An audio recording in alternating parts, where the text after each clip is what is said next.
Welcome to మెగానన్ TV. ఒకవైపు రాష్ట్ర వ్యాప్తంగా రాజకీయ చర్చలు, మరోవైపు ఉమ్మడి మెదక్లో గులాబీ దూకుడు. ఇది సాధారణ ట్రెండ్ కాదు, ఇది లీడర్షిప్ ఇంపాక్ట్. మాజీ మంత్రి హరీష్ రావు వ్యూహరచన, పార్టీ అధినేత కేసీఆర్ దిశానిర్దేశం ఇవి కలిస్తే గ్రౌండ్ లెవెల్లో ఎలా ఫలితం వస్తుందో ఉమ్మడి మెదక్ నిరూపించింది. మెదక్లో మొదలైన ఈ జోరు రాష్ట్ర రాజకీయాల దిశను మార్చుతుందా? హరీష్ రావుకు తిరుగులేదని మరోసారి రుజువైందా? ఉమ్మడి మెదక్ జిల్లా అంటే గులాబీ గడ్డ. గులాబీ గడ్డ అంటే గుర్తొచ్చే పేరు మాజీ మంత్రి హరీష్ రావు.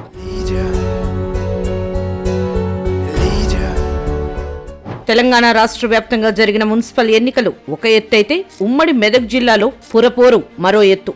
ఈసారి మున్సిపల్ ఎన్నికలు హోరెత్తించాయి. గులాబీ దళం మరోసారి తన బలాన్ని నిరూపించుకుంది. ఉమ్మడి మెదక్ జిల్లాలో 19 మున్సిపాలిటీల్లో ఇప్పటికే అత్యధిక స్థానాలు బీఆర్ఎస్ కైవసం చేసుకుంది.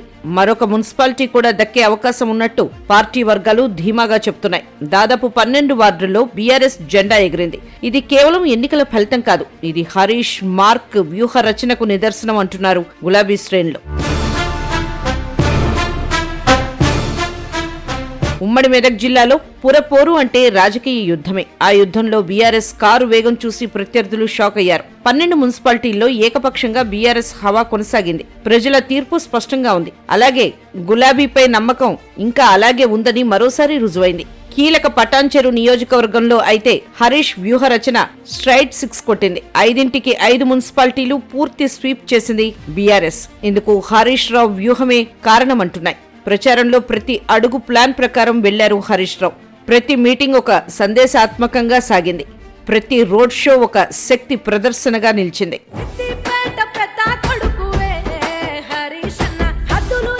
కేవలం 6 రోజుల్లోనే 40కి పైగా సభలు, రోడ్ షోలు, కార్నర్ మీటింగుల్లో ప్రసంగించారు అంటే హరీష్ రావు ఈ ఎన్నికలను ఎంత సీరియస్ గా తీసుకున్నారో అర్థం చేసుకోవచ్చు.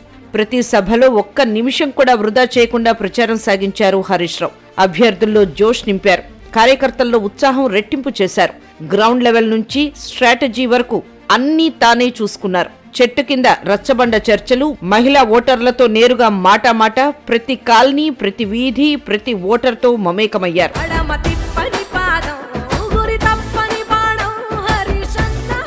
ఇది కేవలం రాజకీయ ప్రచారం కాదు, ఇది నమ్మకం తిరిగి గెలుచుకున్న యాత్ర. పార్టీ అధినేత మాజీ సీఎం కేసీఆర్ దిశానిర్దేశంలో ట్రబుల్ షూటర్ గా మళ్లీ రంగంలోకి దిగిన హరీష్ రావు సంక్షోభాన్ని అవకాశంగా మార్చడం అంటే ఇదే అని చూపించారు. ఆనాడు అసెంబ్లీ ఎన్నికల్లో తనదైన ముద్ర వేసిన నాయకుడు నేడు మున్సిపల్ ఎన్నికల్లోనూ అదే స్పీడ్, అదే ఫోకస్ తో ఉన్నారు. ఉమ్మడి మెదక్లో గులాబీ జెండా మళ్లీ రెపరెపలాడుతోంది. ప్రత్యర్థులు క్లీన్ స్వీప్ అనుకున్న చోట హంగ్ తెచ్చి ఆధిపత్యం చాటింది బీఆర్ఎస్.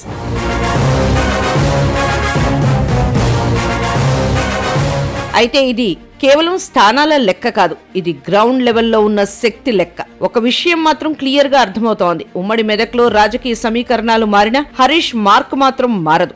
ఈ మున్సిపల్ ఎన్నికల్లో సత్తా చాటడంతో మరోసారి తెలంగాణ రాజకీయాల్లో మరోసారి ఉమ్మడి మెదక్ జిల్లా గురించి చర్చ మొదలైంది. ఇదే జోరును గులాబీ పార్టీ కొనసాగిస్తే వచ్చే సార్వత్రిక ఎన్నికల్లో మరోసారి తెలంగాణ రాష్ట్ర గడ్డపై గులాబీ పార్టీ జెండా రెపరెపలాడటం ఖాయం.